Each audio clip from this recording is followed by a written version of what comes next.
So today I want to talk to you about synchronicities, something that Carl Jung and Robert Anton Wilson kind of highlighted for me through their experiences, and then I started experiencing it myself. So what essentially are synchronicities? Synchronicities is when it feels like the universe is talking to us, whether it be through symbols or signs. And one of the most common synchronicities would be seeing angel numbers like 333 or 1111 or whatever it is. So for me, I'll just share my story. For me, my most recent and most potent synchronicity was the number 23.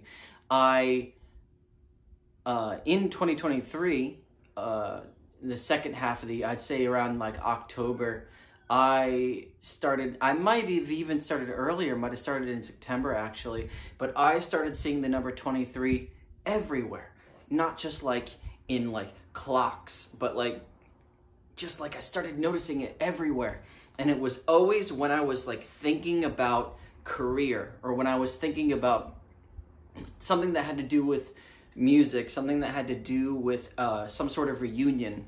At the time, I thought it had to do with a twin flame reunion because I was really interacting with my twin flame at the time, and a lot was changing for her, and it seemed like we were kind of shifting into something. But I have a couple videos out on twin flames if you're curious about what that is and what my story with that is. But essentially what the number 23 represented for me, as it became more apparent, was it had to do with a specific reunion, a reunion with my old bandmates, touching base with people that I hadn't spoken to in years.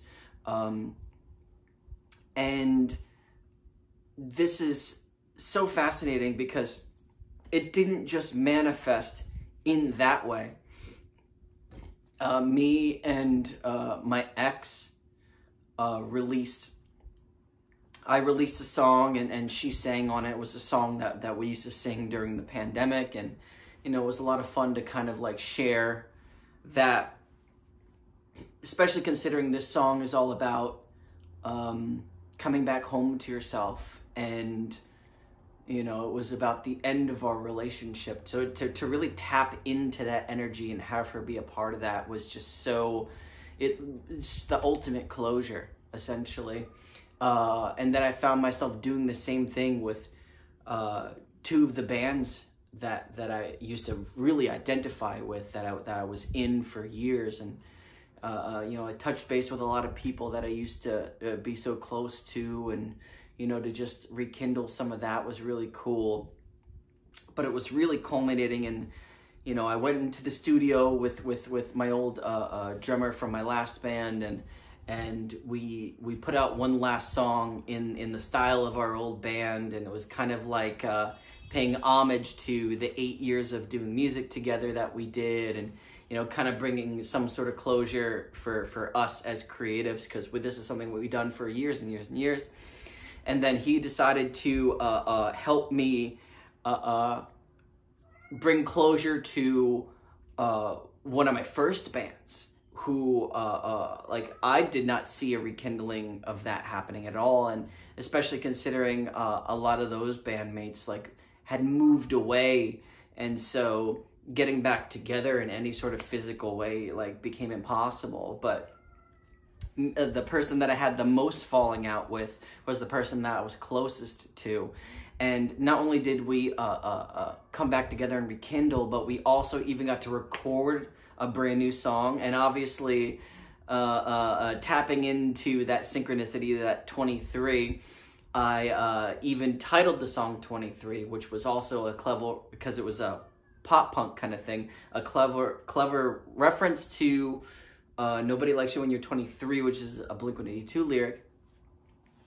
And so being able to do that was incredibly like just like a new level of closure and depth in that sort of. So it was like I was finding closure on so many different levels with so many different versions of myself.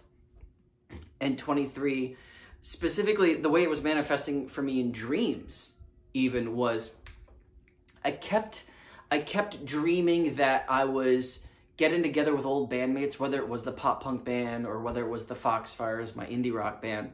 It was like a reunion show that was happening, and I was trying to get there, and it was crowded, and everybody was late, and there wasn't a strong communication, so like we didn't really know what was happening or where it was happening, but it was happening.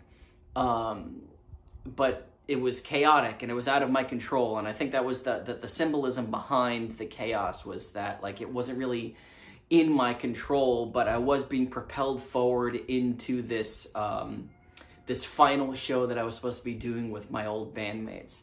Little did I know that in March of 2024, 23 and this vision and everything that it was propelling me towards was culminating in the Foxfires, me and Brandon, my old drummer, me and Brandon performing "Don't Give Up," the big Foxfire song, one last time to a crowd of people that like hadn't heard it since before the pandemic, and that was incredibly exciting for us to do. But opening the show with the reunion of me and my old bandmate from Passing Planets that I had that falling out with. And Brandon, the Foxfire drummer, was actually part of that too. And then I had another friend of mine who was in a different band, and you know, it's kind of everything kind of came together, and we had this like this the first time we were on stage together in 14 years, and we got to perform all these songs from all throughout my pop punk days, like the 5 years that I was doing it.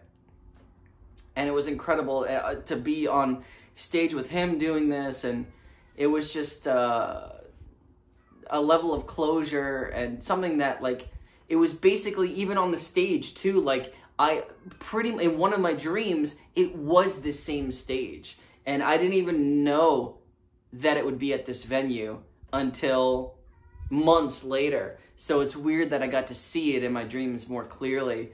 And so all these synchronicities were basically bringing me to a place where, you know, I'm burying the hatchet with certain people. I'm sharing the stage one last time with certain people. I'm releasing one final song, finding closure with past versions of myself, to really solidify the significance of the occasion. I even shaved for the first time in 10 years, mostly to honor my younger self, but to also challenge myself to do something that I was actually genuinely afraid to do. I don't even know why, until the thought crossed my mind. I was like, I don't know if I want to do that. And then as soon as I felt that feeling, I knew that it was something I needed to do. It was a challenge that I needed to accept. So I guess the whole moral of the story is listen to these signs and these synchronicities. If you're noticing certain numbers or if you're getting certain signs, pay attention to what you're thinking about or what you're feeling in those moments, because typically those signs are specifically tailored to you and your story, and only you can actually decode what these signs and synchronicities mean. But one way I was able to understand what something obscure as seeing the number 23, what that meant to me, because I like tried looking it up online and like trying to understand it as a synchronicity that way. But what really made me understand what it meant for me was paying attention to what I was thinking, what I was feeling in those moments. And 9 times out of 10, it had to do with music, it had to do with live performance, and it had to do with reuniting with people that I hadn't seen in years. And it all culminated in my first show of 2024, which to this day is one of the biggest shows I've ever performed, one of the most significant as well. a lot of closure, a lot of just beautiful, beautiful moments. And none of that would have been possible if I wasn't paying attention to these synchronicities. So, yeah, that's the moral of the story. I hope that listening to my story has inspired you to be a little bit more vigilant with the signs that are happening in your life, what's happening around you. And I hope that these signs also guide you to some deeper moments of healing and some exciting new experiences as they have for me. And yeah, hope you have a good day.